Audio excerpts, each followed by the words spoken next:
All right, guys, welcome back to Wild Outdoor Living. So today I'm behind the camera again to bring you guys my first impressions of the Surly Extraterrestrial 29 by 2.5 tires with the gray sidewall and 60 TPI, of course, tubeless ready.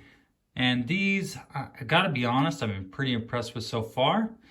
I did swap out my tires because, my XR2s were getting a little bit old. Tread wear was still pretty good, but you could just feel that they were a little bit self-wandering, a little bit spongy. And so I'd had these sitting on my desk for several months. I ordered them essentially when they came in stock, but wasn't ready to put them on yet. So I kept these around for a little bit, and then finally, towards the end of the fall, I was able to get these on and get some good rides on them.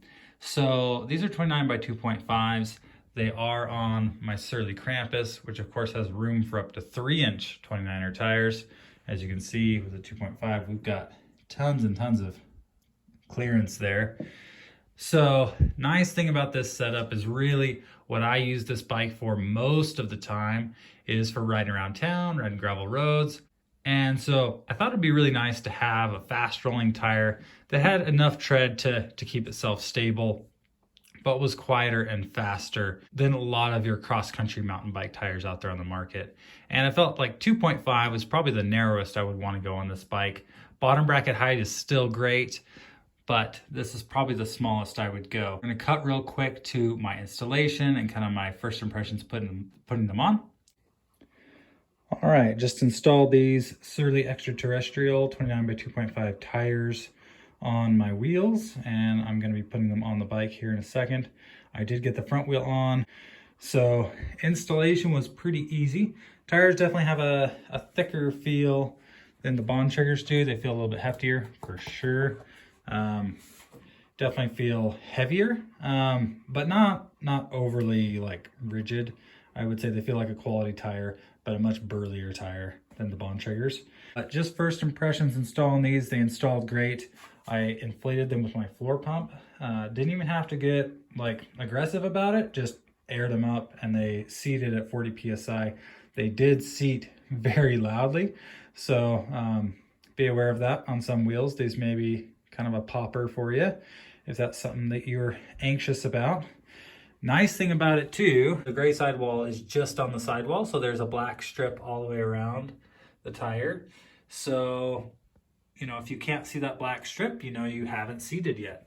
But seating was very straightforward, had no trouble at all. They basically just come rolled up in this packaging here, and then they come with these straps. And these straps are pretty cool. I think I'm actually going to be able to utilize these. It's just a hook and loop Velcro strap.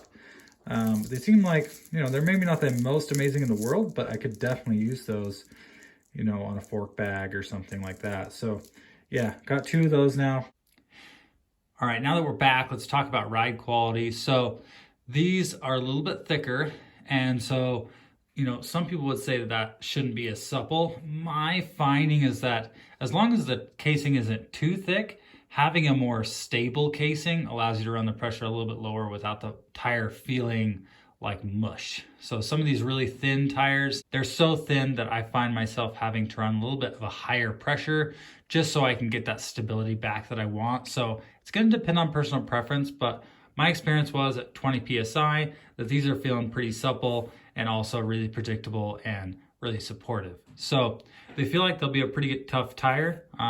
With very little sealant in here over the past while, actually, a couple months. They have lost pressure fairly quickly after I got a puncture in them, but before that, they almost didn't need any sealant.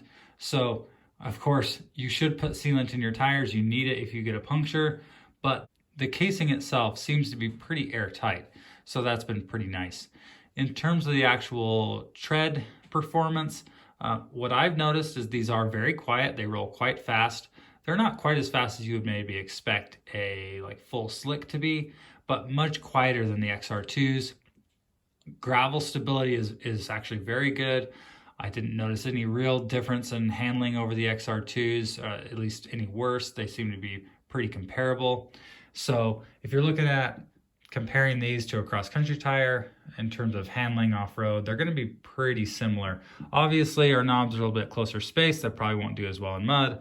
But on gravel and some of just the wet stuff I was messing with, and actually in some soupy mud as well, I didn't have any major problems. There didn't seem to be any noticeable issues with the handling. They handled basically as I would expect them to.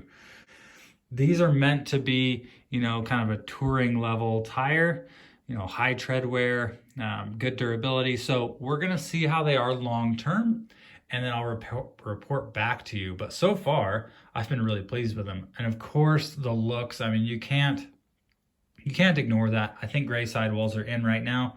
Tan sidewalls are still great. I've got so many tan wall tires, but I was really surprised at just how good I thought these gray sidewalls looked.